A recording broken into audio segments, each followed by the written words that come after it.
ہم میں سے کتنے لوگ ہیں جو روزانہ بک ریڈنگ کرتے ہیں؟ کتنی ہاؤس وائفز ہیں جو ڈیلی کوئی نہ کوئی کتاب پڑھتی ہیں؟ اور کتنے لوگ ہیں جو قرآن پاک کو ترجمہ اور تفسیر کے ساتھ پڑھتے ہیں؟ بک ریڈنگ کیسے کی جائے، کس طرح وقت نکالا جائے اور اس کے کیا فائدے ہیں، اس کے بارے میں آج اس ویڈیو میں بات کرتے ہیں۔ سقراط کا کہنا ہے، جس گھر میں اچھی کتابیں نہیں ہیں وہ گھر حقیقتاً گھر کہلانے کا مستحق ہی نہیں ہے، وہ تو زندہ مردوں کا قبرستان ہے۔ کہا جاتا ہے کہ جس طرح کھانا جسم کی غذا ہے، عبادت روح کی غذا ہے، بالکل اسی طرح مطالعہ عقل کی غذا ہے۔ ہم میں سے کتنے ایسے لوگ ہیں جو اپنی عقل کو غذا دیتے ہیں؟ فرعونی ریاست کی پہلی لائبریری کے دروازے پر پتہ کیا لکھا ہوا تھا؟ وہاں پہ لکھا تھا، یہاں نفس کی غذا اور عقل کی دوا ہے۔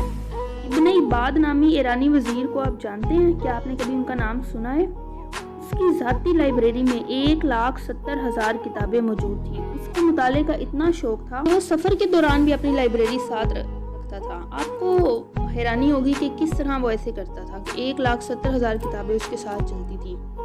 اس وقت تو جہاز بھی نہیں تھے۔ دراصل اس کام کے لیے اس نے 400 اونٹ تیار کیے ہوئے تھے اور یہ 400 اونٹ حروف تہجی کی ترتیب سے سفر کرتے تھے اور ضرورت کے وقت لائبریری چند منٹوں میں کتاب تلاش کر کے وزیر کے حوالے کر دیتی تھی۔ سوال یہ اٹھتا ہے کہ کتابیں کیوں پڑھیں؟ ہمیں تو پنجاب ٹیکسٹ بک بھی بہت تھی، ہم نے کتابیں 16 سال کی تعلیم حاصل کر کے جو کتابیں پڑھ لی وہی بہت تھی۔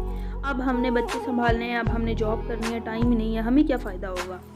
کتاب پڑھنے سے یادداشت بہتر ہوتی ہے، پریشانیوں سے چھٹکارا ملتا ہے، ایک بہترین دوست ہوتی ہے، اچھی گفتگو کرنا آپ سیکھتے ہیں، بیکار باتوں سے بندہ بچا رہتا ہے، مطالعہ کرنے سے عقل بڑھتی ہے، وسوسوں سے چھٹکارا ملتا ہے، مسائل کا حل ملتا ہے، سوچنے سمجھنے اور تجزیے کی قوت بڑھتی ہے، کامیابی کے گر سیکھنے کو ملتے ہیں۔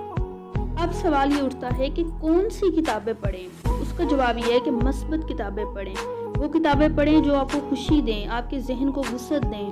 کتابوں کی دنیا میں سب سے اعلیٰ، سب سے بہترین، سب سے عمدہ، سب سے کامل اور سب سے افضل کتاب، وہ کتاب ہمارے حضرت محمد صلی اللہ علیہ وسلم پر نازل ہوئی۔ اللہ تعالیٰ نے اسی قرآن مجید میں اس پاکیزہ کتاب کے متعلق ارشاد فرمایا ہے، یہ کتاب آپ صلی اللہ علیہ وسلم پر نازل کی گئی ہے تاکہ آپ اس کے ذریعے لوگوں کو خبردار کریں اور مومنین کو یاد دہانی کروائیں۔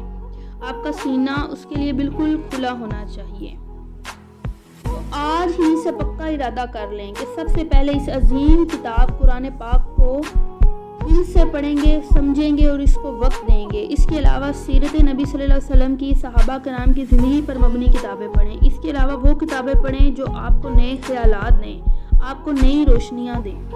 ایک اندازے کے مطابق اگر کوئی شخص دن میں 1 گھنٹہ مطالعہ کرے تو اوسطاً 20 صفحات کا مطالعہ تو ضرور کیا جا سکتا ہے، جس کے مطابق ایک ماہ میں 600 صفحات پر مشتمل کتاب آسانی سے پڑھی جا سکتی ہے، جبکہ ایک سال میں 300 صفحات پر مشتمل کل 24 مفید کتابوں کا مطالعہ کیا جا سکتا ہے۔ تو یہ ویڈیو کا تمام کانٹینٹ رضوان اللہ کی کتاب کامیابی آپ کی ہوئی سے لیا گیا ہے، اور امید ہے کہ اس کتاب کو بھی آپ پڑھیں گے اور باقی تمام کتابوں کا بھی آپ مطالعہ کریں گے۔